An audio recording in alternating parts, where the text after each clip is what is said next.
Google really likes it when a website has a video. So if you're somebody who cares about what Google likes, you might want to include, projects that you've voiced, video demos, things like that. Anything that's a video that you can post, even if it's like a meet me, about me video, like kind of like this, where you just say, hey, I'm so-and-so and I do voiceover. Take a look at my website. Let me know, blah, whatever.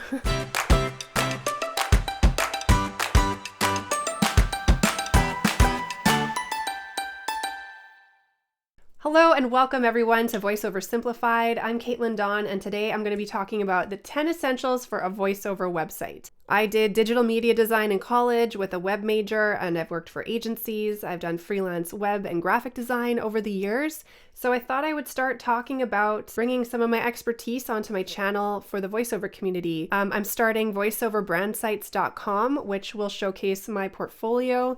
If anybody's interested, you can check the link below to keep that, filed away when you might need some help in that department. So your website and your demos are two of your most important marketing materials in voiceover. You really can't get, a career off the ground without those two marketing ingredients. You need a website to showcase your demos and you need your demos to showcase your talent. Just having social media profiles isn't really enough. Voice seekers and agents, if you're submitting yourself for rosters, for agents, they're going to want to see a professional website, and that's just, it is what it is. It has to be there. And I always like to flip the script. Say you're looking for somebody to come paint your house. You would likely Google painters near me that do residential painting or something to that effect, and say 3 companies pop up and they all have similar reviews on Google, but one has a really great site, one has a really crappy website, and the other one doesn't even have a website. So I'd bet that you would call the person with a great website first, probably the person with no website second, and the third person probably the bad website. It's been said that it's better to have no website than a bad website, so if you have a bad website, I would really focus on getting a fresh rebrand in the coming year, and if you don't have a website, you need to get one. So let's dive into the fundamentals of what every voiceover website needs. A lot of what I'm talking about today is going to be the design above the fold. This was an old newspaper term for when you would get a newspaper and it's everything you would see before you'd open up the paper. So everything above the fold. On a website, whatever you see when you first land on a website, before you start scrolling, that's above the fold. So obviously the first thing that you're going to want is your name or your brand name front and center, very easy to read in an H1 tag. So whether you decide Jane Doe voiceover or Sweet as Honey VO, if you're deciding between your name or going as a brand for your voiceover business, you're going to want that front and center and in an H1 tag because that tells Google this is the most important thing to read as a keyword on your website. You can only have one H1 tag on a web page, so make sure that it's the thing that you want Google to give the most importance on your website. All other headings will be H2s or H3s all the way through to H6, and it just keeps proper structure, and Google really likes that. And just a quick tip, the P tag, the paragraph tag, is the least important to Google. So make sure that you consider what's going in your header tags because those are, according to Google, the most important things. If you can imagine like a scanner, it's like H1 tags, that's most important. H2 tags, that's next importance, all the way through the tags. So I've seen some people miss out on search engine optimization opportunities by just having all of their text in a P tag or doing something Google doesn't like and putting multiple H1 tags on your site. So just make sure that your name or your brand is the only thing that's in an H1 tag above the fold, front and center. The next thing that's an essential is your demos. Your demos need to be above the fold and they need to be downloadable. People should not have to search to find your demos. They should be right there. Boom, you open the page, they're right there, you can download them, and that's really, really important.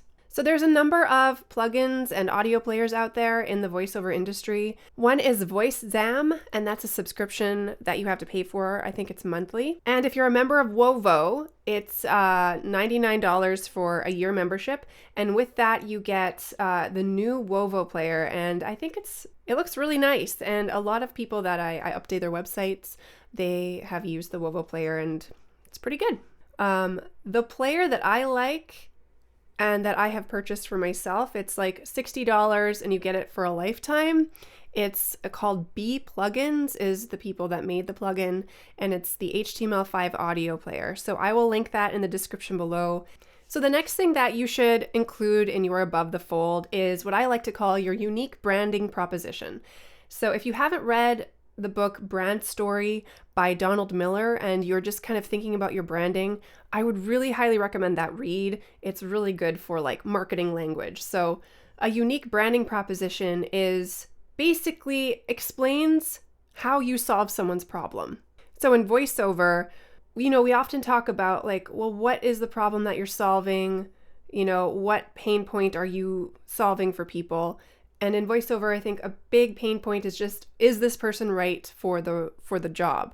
So you want to be able to have someone land on your page, hear your stuff right away, and your unique branding proposition can explain your sound or your specific niche a little bit more. So an example would be, I just did Richard Crossman's medical narration site. And for medical narration, it made a lot of sense to use the branding proposition, finding the story in medical jargon, turning complicated into clear and concise.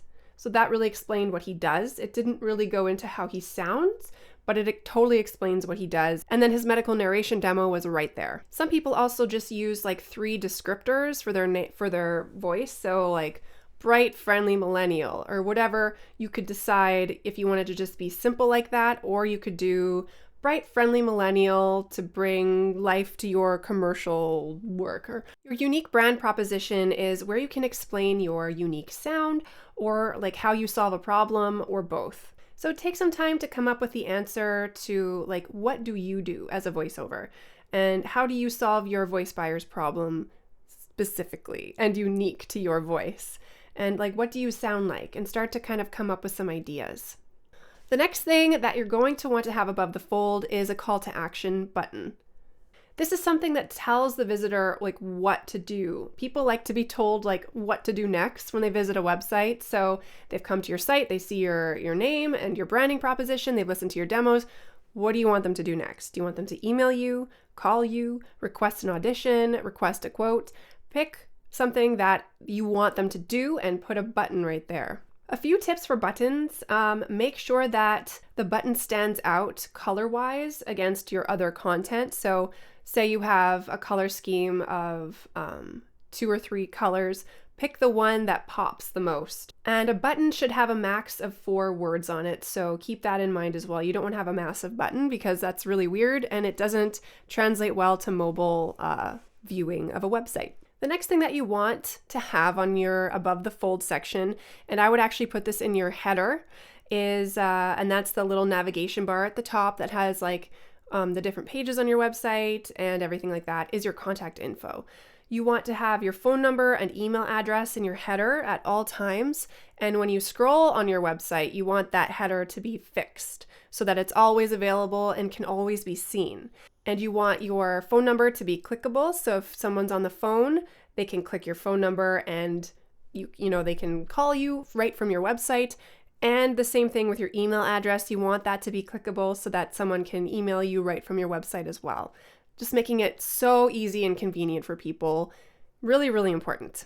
The 6th thing that you should have above the fold as well in the header and in the footer would be your social media links. It's good to have your social media links in your header because you never know at what point someone might be interested in checking out your social media channels. So making that very easy to get to is a good idea. You can also put them in your footer and in your contact area as well. All right, so moving on to below the fold, we're going to talk about video. So Google really likes it when a website has a video. So if you're somebody who cares about what Google likes, you might want to include, projects that you've voiced, video demos, things like that. Anything that's a video that you can post Even if it's like a meet me, about me video, like kind of like this, where you just say, hey, I'm so-and-so and I do voiceover.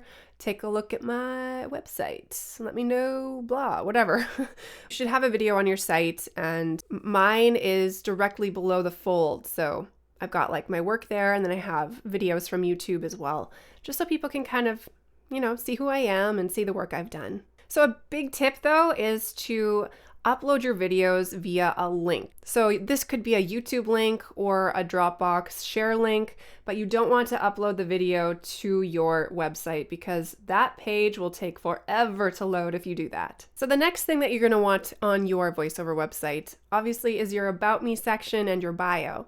There's kind of two ways to look at your About section, and that could be, you can do something where you're like, this is me, I grew up in the Midwest, and this is what brought me to voiceover. I did acting in high school and all that type of stuff. People don't tend to care about that type of content. What they really want to know is like, how are you going to solve my problem? And so I would probably take the opportunity to discuss how you're going to solve someone's needs. So this section, you can explain how you make their life easier. You can discuss, your sound and what makes you unique, what projects you are proficient in, niches you're proficient in, and have a lot of experience. You could talk about your home studio and the quality of audio you can provide, whether or not you have Source Connect and can do remote recording, other services that you offer, audio production or script writing, whatever you want to express, how you can solve their problem. And you would want to optimize it with some keywords as well. So, and if you want to have a section that, talks a little bit more about your personal interests and, your journey into getting into voiceover, you could always include it at the bottom or in like a little expandable section if they want to know more. So those are some ideas. Another tip is to keep the paragraphs short, like 2 to 3 sentences per paragraph. People don't tend to read past that if the paragraph gets really long. So try to keep it as concise as you can. So the next thing is what could also be included in your About section is your headshot or your avatar. And that's something that's like in voiceover, ooh, should we do an avatar or should we do, a headshot? Which one should I include? And I've heard it said, and it makes a lot of sense to me, that if you are in animation, video game, character work, an avatar really makes a lot of sense. So that's like, a little caricature cartoon of who you are. And if you don't do that type of work, then you might want to use a headshot. I would argue you should always have a headshot or an avatar because it's nice to see someone's face. I've heard it said that if you don't look the way that you sound, it could hurt your branding. I disagree though. I think maybe if you don't look how you sound, don't have your face first thing that you see above the fold, but I think in your About section, you should always have a headshot. I tend to lean towards just having a headshot there anyway, even if you have an avatar use in other branding. It's nice to see the person behind the voice, and it's a business to business personal relationship that you make with your clients. So anyway. So the next thing that you want in general is an SSL certificate. This is that little security feature, if you can see on the top left corner of your website browser when you go to a website. It will be like that lock icon. If your site is unsecure, then you'll likely get like sometimes an error message. Sometimes your computer won't let you go to that website, or it just will show a broken link, and that means the site is not secure. Now, I am not always the best at the nitty-gritty details, so I just Googled quickly what an SSL certificate is, and I will read it from the Google. An SSL certificate is a bit of code on your web server that provides security for online communications. When a web browser contacts your secured website, the SSL certificate enables an encrypted connection. It's kind of like sealing a letter in an envelope before sending it through the mail. So there you go. I'm not quite sure because I'm not a host or an IT person, but it's good to have and really important. That is something that you get on the host side. So whoever you are hosting your website with, they should provide you with an SSL certificate. And if it's a good host, you should be able to get it for free. Hey guys, it's Editing Caitlin here. And I really wanted to make this title SEO friendly, so I did 10 essentials for a voiceover website, but I have to also mention a couple other things. So in addition to having your contact info on your header that's always available and in your footer, obviously you also need to have a contact form. You may also choose to have a request a quote page with a specific forms that people can input their project specs so you can give them a quote. Or you can have a request an audition form where people can upload the script, what they would like in the performance and stuff like that. So you can have a few different contact forms or just a simple regular contact form. And the other bonus is to have testimonials. This social proof can be really helpful for people to see that you have experience and you know what you're doing. So if you have like 3 testimonials, you're in great shape. It shows that you have the experience. And if you're just getting started in the industry and you don't have a client yet, you can even reach out to, your coaches or your demo producer, or if you're in a VO workout, you could contact the leader of the VO workout or something. Just something that shows that you have a good work ethic and that you have the talent and the skill to do the job. And you can definitely use those testimonials and then replace them with client testimonials as you get work. Well, if you guys are enjoying this video, I invite you to subscribe to the channel. I will be talking a lot more about web design, websites, branding, and all that fun stuff. I figured I have all this knowledge and I would really like to share it with you guys. So definitely subscribe for more. Thanks so much for checking out this video today. I hope it was helpful. Let me know if there's anything else you want clarification on or if there's any questions you have about websites. And as always, pop some comments below if you would like me to cover anything. Bye!